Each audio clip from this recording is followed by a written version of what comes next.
Agashitsi ni ikiganiro kiba yagira ku bijanye n'akaranga. Amahoro nshuti nanyu bakunzi b'ibiganiro vya radio Isanganiro, kaze mu kiganiro Agashitsi, ikiganiro mwama mwumviriza ku munsi nk'uyu nk'aya mango, aho abatari bake mu bateza abiri iyi radio Isanganiro muri kano kanya bariko bibaza ati none mbega agashitsi kuno munsi batuganirira kuki? Tutatevye nagira ndongera guhinyisha kuri ico kibazo cawe. Agashitsi kuno munsi tuganira kubijanye n'imico n'imigenzo y'abarundi nkuko ari zimwe mu nshingano za kino kiganiro. Tukagaruka rero ku Imikomo, aho tugerageza kwerekana akamaro kavyo haba kubabikoresha, ihangiro baba bashaka gushikako, ndetse n'intererano yavyo mu kuzigama ikirundi c'abarundi.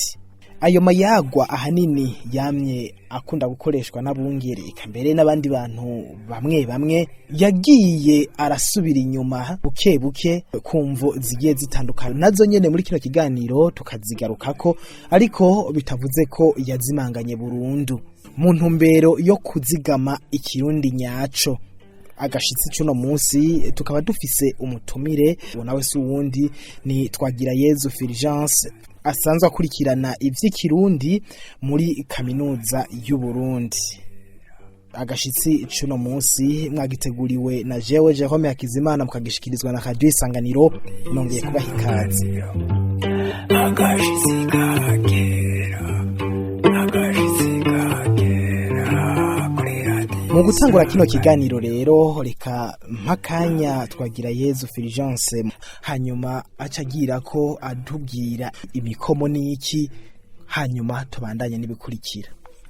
Ndabaramukije cyane, ndaramukije abakunzi ba Radio Isanganiro, ndaramukije n'abakunzi banje nyene. Imikomo ni izina rikomotse mu rivuga gukomora, wari umugigwa ugirwa n'abungere bakabikora atanzigo n'ugwanko kuko ntaco baba bapfa, kandi uburyo bwo bwari n'uburyo bwo kwinezereza no kunezereza ababumviriza. Ibitutsi ni izina rikomotse muri vuga gutuka, gutukana nako kwava ku byo umwe ahora uyundi, canke ari nzigo ari ugwanko ari byo bapfa. None nyene iyo umuntu ariko aravuga imikomo bigenda gute? Hariho inyifato, hariho amajambo ntibagirwa canke ntasigara inyuma kugira ngo umukomo umuntu avuga ati wakomowe neza? Ego cyane, abakomorana baba bafise inyifato yabo ibaranga. Abakomorana bagira inyifato ibihariye, nko guhagarara barabana, umwe agahagarara hakurya undi agahagarara hakuno, canke bagahagarara ku bisindu. Ibisindu kumbure benshi barabizi, hanyuma bakishigikira. Ukwishigikira nako, uwukomora yapfumbata ikiganza c'ibubamfu maze agashira ukuboko mu kiyunguyungu akishigikira, akagaranzura ikiganza c'iburyo akubika ku ruhanga, nk'uriko arahwihwisha araba ikintu kiri kure, agahagarara ukuguru kumwe imbere ukundi inyuma.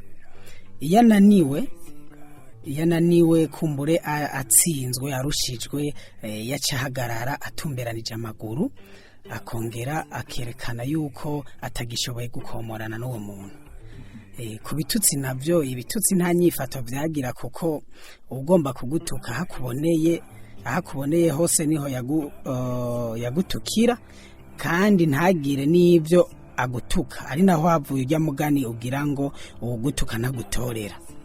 Ego mu gihe imikomo yoyo bagiraho aho bayivugira, kandi ibivugiwe mu mikomo ntivyararazwa, ubikoze baramuca mu bungere ntasubire kubaragiramo, yaca yitwa umutandero. Rero abakomora nabo bararindirana, umwe agaheza, ariko abatuka nabo barashobora kuvugira rimwe canke umwe akavuga uwundi ntamwishure, ariko abakomorana yarashobora kumukomora nawe akarindira agaheza akamusubiza. Ego wavuze uti barashira ikiganza cabo ciburyo ku ruhanga, niho hoba haravuye gukora umuntu mu gahanga. Gukora umuntu mu gahanga kwari kumuhangara. Nk'uko kumuhangara byavuga yuko ashobora kuvuga ibyo atovuze mu gihe umuvugishije agaca yifata yikora mu gahanga kugira ngo ashobore kugusubiza hasi. Nuko murashobora none kutwumvisha uko byavugwa. Nko mu mikomo yaragira ati mpamagara, utamwishuye agasubira ati mpamagara nkwitabe. Iyo uwo wundi rero abishimye yaraheza akakwakira akamwakira, atabishaka kisigiraho uno ntivyahereraho, yaca yinamura akamwungikanya umukomo w'imbarutso, kamujya agaca ahagarara kwa kundi nababarira, gaheza akamwungikanya umukomo w'imbarutso. Iyo bishitse naho akawirengagiza yaca mureka. Mu mikomo rero habamwo ukwiyemera no gukengera uyundi kuko waba wungikanije, rukaba rero urukurikirane rw'amajambo menshi, ariko igitutsi ico cagira ijambo rimwe canke abiri ntiyaba menshi. Rero tukiri ngaho nyene uravuze uti aratangura ati mpamagara, canke ati mpamagara nkwitabe. Uyo ahamagagwa we nta jambo afise ryo kwitabira canke amusubiza ubwo nyene kugira yerekane ko yemeye canke ahakanye. Kugira ngo yerekane yuko yemeye yaca ahagarara muri ya mpagararo nababarira, agaheza agaca ari wa mutangura akamwungikanya, yaba muhamagaye yaca mutanguza umukomo. Ntiyamwishura ahubwo kugira ngo we wamwereke yuko yemeye yuko bakomorana, yaba buhagarare muri ya mpagararo nababarira. Yabona yuko yitabwe mu gihe unowe ahagaze kwa kundi, agaheza agaca mwungikanya rero umukomo wa mbere bagaca babandanya. Iyo rero yase kumwitaba, unowe yaca agerageza kumwungikanya umukomo w'agasomborotso w'imbarutso kugira ngo arabe ko vyokunda yuko ashobora kumwitaba.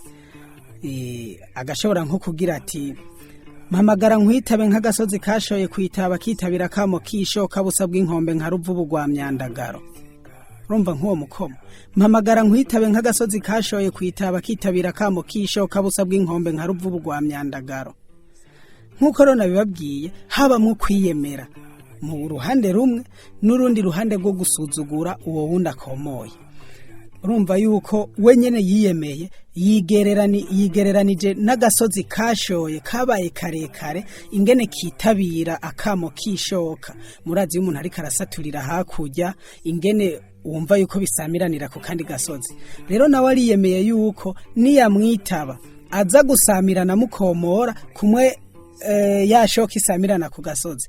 Aca yongera aramusuzugura amubwira ngo amubwira ati butsa bw'inkombe nka ruvubu rwa myandagaro. Ruvubu rwa myandagaro uruzi rwitwa ruvubu benshi bararuzi. Muri myandagaro haba ari muci aho inzuzi ziba zakamye, ruba rufise inkombe nini. Mwico gihe aciye amugereranya ko afise inkuki ingana n'inkombe ya ruvubu nk'uko kwezi, aho uruzi ruba amazi aba yakamye rufise inkombe nini. Umva yuko aba yamusuzuguye cyane. Aho rero yumvise kamuriye agaca ahagarara kwa kundi kugira ngo babace babandanye. Ego canke agaheza naho nyene akisigiraho. Iyo rero yamukomoje uwo mukomo w'imbarutso akabona ntamwishuye, yaraheza agaca byihoza, yarabona yuko atabikeneye.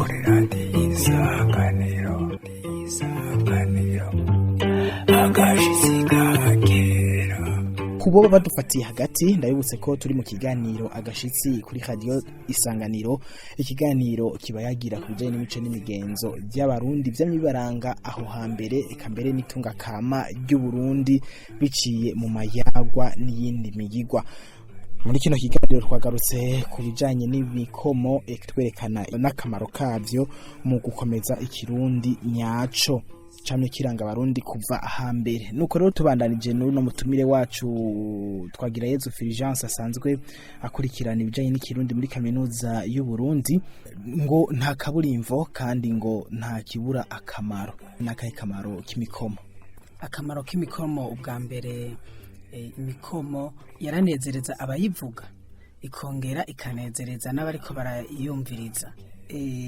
Kandi imikomo yarafasha kwiyumvira cyane kuko yasaba ubwenge bwinshi, igafasha kwiyumvira cyane. Hambavu y'ivyo rero turavye n'inyubako y'imikomo, imikomo irimo ikirundi gikomeye cyane kandi gihanitse. Ni ukuvuga ko rero Imikomo yarazigama ikirundi nyaco ku buryo bw'uko canke iyo baba bariko baravuga imikomo harabamwe ikirundi cimbitse ku buryo bw'uko kugira ngo ushobore gutahura ivyo bariko baravuga vyasaba kubuza ikirundi cyane canke kutatahuye impinyanyuro yakoreshejwe agaca yinjira cyane mu kirundi kugira ngo ashobore kukimenya. Urumva yuko vyazigama ikirundi gose. Yego. Uti rero nk'ubu kugira ngo ikirundi kibandanye kizigamwa kurusha ni vyiza ko imikomo yobandanye ikomezwa. Kugira ngo ikirundi kizigamwe cyane nuko buri kimwe cyose mu bigize akaranga ku Burundi kibwirizwa kugumaho, ntihagire na kimwe kigenda. Nimba ari imikomo arayo mazina, buri kimwe cyose mu bigize akaranga ku Burundi, imikomo nayo irimwo, nayo nyene byoba vyiza mu gihe hobaho ukuyizigama no kuyivuga. No kuyivuga kugira ngo bitume umuntu aguma yumvira cyane, kandi kakanovera kari muri yo nako nyene tukagumane kagume mu kirundi cacu. Mu mayagwa y'ikirundi ntivyagiye bigaragara cyane ibijanye n'imikomo, kumbure kubera imvo kanaka. Nibaza ko ari imvo nyabaki, vyogenda gute uko muvuga muti bigumeho, vyogumaho biciye mu nzira izihe? Impamvu imikomo itagira garagara cyane, murazi yuko Uburundi hariho ibihe bwaciyemo cyo kimwe n'ibindi bihugu, ibihe byo gucurwa bufuni na buhoro. Ivyo navyo byaragize uruhara rukomeye cyane mu kugira ngo imico imwe igende irasubira inyuma. Ego mu gihe Uburundi bwari buriko buracurwa bufuni na buhoro n'abakava amahanga, murazi yuko ubwa mbere ni nabo baje batwigisha ijambo ry'Imana, kandi ni nabo baciye bafata iya mbere mu kugira uburonzi mu bijanye n'amayagwa, mu mico n'imigenzo vy'ikirundi. Bamaze kwinjira mu ico gikorwa cyo kugira uburonzi mu mayagwa, ari nabo basanzwe bigisha ijambo ry'Imana, barabonye yuko kugira ngo bashobore gushira mu mayagwa mu ndinganizo kanaka, bashiremwo imikomo mu gihe bariko bigisha ijambo ry'Imana, abantu bababwira yuko kizira gutukana, waca umengo bagaragaje yuko babishigikiye. Bica bituma rero bokuramwo ibintu bimwe kugira ngo ntibiberekane nabi mu bo bariko barigisha ijambo ry'Imana, kuko bariko barabigisha ijambo ry'Imana babuza gutukana, ariko bavuza imikomo bigaca bigaragara kumenga abo batukanye. Go none ko bw'ivyo rero ubu hokorwa iki? Tubihebe canke bibandanye bikorwa, ko na cyane ko abarundi ari twe dufata ingingo kuri iki canke kiriya kijanye n'imico n'imigenzo vyacu? Ku bijanye n'imico n'imigenzo vyacu ababishizeho n'abasokuru bacu. Muri make rero uri kuraraba aho ikirundi kigeze, nk'umwana w'uno munsi ikirundi avuga ntaho gisa gisana n'umwana yoba yarabayeho nko ku ntwaro ya cami canke nko mu kinjana nk'ica 15. Ikirundi kivugwa n'abo bantu babiri kiratandukanye. Niyo mpamvu rero uri kuraraba urabona yuko n'urugwaruka rw'uno munsi ntigwitayeho cyane ikirundi. Za mpinyanyuro ntirubimenya, urwaruka rw'uno munsi ntirumenya ngo umuntu avuze uku azoba agombye kuvuga uku. Bigaca bigaragara rero yuko twari dukwiye kuzigama ino mico kugira ngo tuzoze turayihanahana urunganwe ku rundi, ku buryo bw'uko umwana wese azovuka asanga hiyi mvugo imeze uku, azogerageza kurondera icisigura, acamenya ca kirundi cyo kwitsitso ingene kivugwa n'icarico, kugira ngo nawe ashobore kubaho azi ikirundi nyaco.